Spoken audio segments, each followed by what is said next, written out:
అండి, అందరికీ నమస్కారం. Welcome to Srilu smart and simple.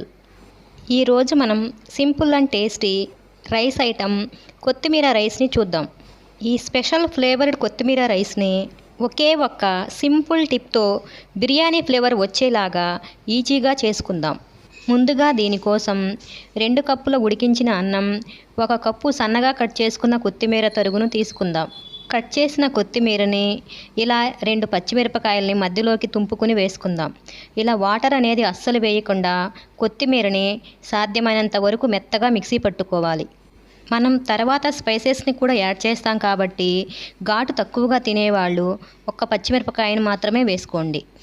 ఇందాక మనం చెప్పుకున్నట్లు ఒకే ఒక్క సింపుల్ టిప్ ఏంటంటే 3 లవంగాలు, చిన్న దాల్చిన చెక్క ముక్కని ఇలా రోట్లో వేసుకుని మెత్తగా పౌడర్ లాగా దంచుకోవాలి. మీరు కొత్తిమీర రైస్ని చేసేటప్పుడు ఈ పౌడర్ని మాత్రం అస్సలు స్కిప్ చేయకండి. ఈ పౌడరే మనకి స్పెషల్ ఫ్లేవర్ని, మంచి టేస్ట్ని ఇస్తుంది.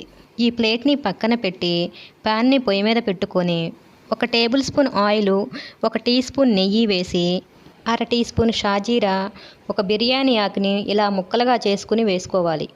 ఇలా అట్లకాడతో కలుపుతూ 1 నిమిషం పాటు మీడియం ఫ్లేమ్లో వేయించుకున్న తరువాత 1 టీ స్పూన్ అల్లం వెల్లుల్లి పేస్ట్ను వేసి అది ఒకసారి కలుపుకుని ఇప్పుడు కొత్తిమీర పేస్ట్ను కూడా వేసుకోవాలి. కొత్తిమీర, అల్లం వెల్లుల్లి పేస్టు ఇవన్నీ కూడా నూనెలో బాగా కలిసేలాగా ఒకసారి కలుపుకుని మంటని సిమ్లో పెట్టి మూత పెట్టుకుని 5 నిమిషాలు అలా ఉంచేయాలి. 5 నిమిషాల తర్వాత మనం దంచి పెట్టుకున్న మసాలా పౌడర్ని వేసి ఒకసారి అంతా కలిసేలాగా గరిటెతో బాగా కలుపుకోవాలి. ఇప్పుడు ఇంకా మనం ఉడికించి పెట్టుకున్న 2 కప్పులు అన్నాన్ని కూడా వేసుకుందాం. ఈ రైస్ని మనం చద్దన్నం మిగిలినప్పుడు అలా పడేయకుండా ఇట్లా 5 నిమిషాల్లో వేడివేడిగా చేసుకుంటే పిల్లలు కూడా చాలా ఇష్టంగా తింటారు. ఈ రెసిపీని బ్యాచిలర్స్, స్టూడెంట్స్ కూడా చాలా ఈజీగా చేసుకోవచ్చు. ఈ ఫ్లేవర్డ్ కొత్తిమీర రైస్ని ఒకసారి చేశారంటే మళ్ళీ మళ్ళీ చేసుకుని తింటారు. రెడీ అయిపోయిన ఈ కొత్తిమీర రైస్ని సర్వింగ్ ప్లేట్లో పెట్టి సర్వ్ చేసుకుందాం. ఈ వీడియో కనుక మీకు నచ్చినట్లయితే తప్పకుండా లైక్ చేయండి, షేర్ చేయండి.